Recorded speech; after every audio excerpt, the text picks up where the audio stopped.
बच्चों, आज मैं तुम्हें एक अहम सबक सुनाता हूं।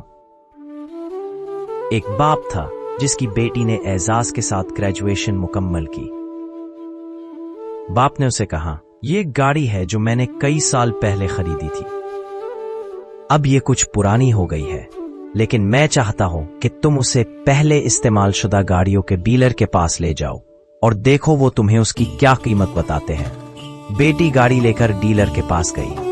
डीलर ने गाड़ी देखी और कहा, ये काफी पुरानी है, मैं उसके 2 लाख रुपए दे सकता हूं। बाप ने फिर उसे कहा कि अब उसे कबाड़िए की दुकान पर ले जाओ। बेटी कबाड़िए के पास गई। कबाड़िए ने कहा, ये पुरानी गाड़ी है, बस 30,000 रुपए की होगी।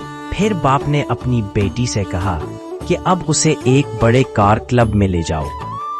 जब बेटी कार क्लब में गई तो लोगों ने उसी गाड़ी के लिए 50 लाख रुपए की पेशकश की। क्यों? क्योंकि वो गाड़ी निसान स्काईलाइन R34 थी, एक नायाब और कीमती गाड़ी जिसे पुरानी कारें जमा करने वाले लोग बरसों से ढूंढ रहे थे। तब बाप ने अपनी बेटी से कहा, सही जगह ही आपकी सही कदर बताती है।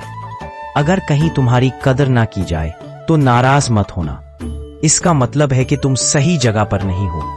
हमेशा वहां रहो जहां लोग तुम्हारी कदर और इज्जत करें। कभी वहां मत रुको जहां तुम्हारी कदर ना हो।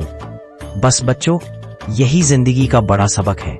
हमारी असल कदर वही पहचानता है जो हमें दिल से जानता हो। हमेशा अपनी इज्जत और मकाम को पहचानो और वहां रहो जहां तुम्हारी कदर हो।